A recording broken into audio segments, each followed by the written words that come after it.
হচ্ছে আমাদের দায়িত্ব পরীক্ষার পর আমাদের কাঙ্ক্ষিত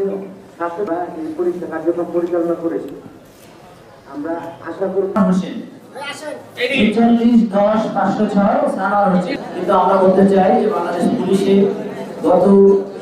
গত থেকে এবার থেকে আমি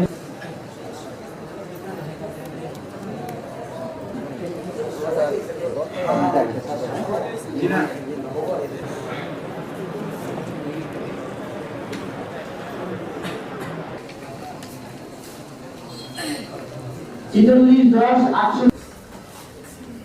এরপর 46 10 898 46 10 879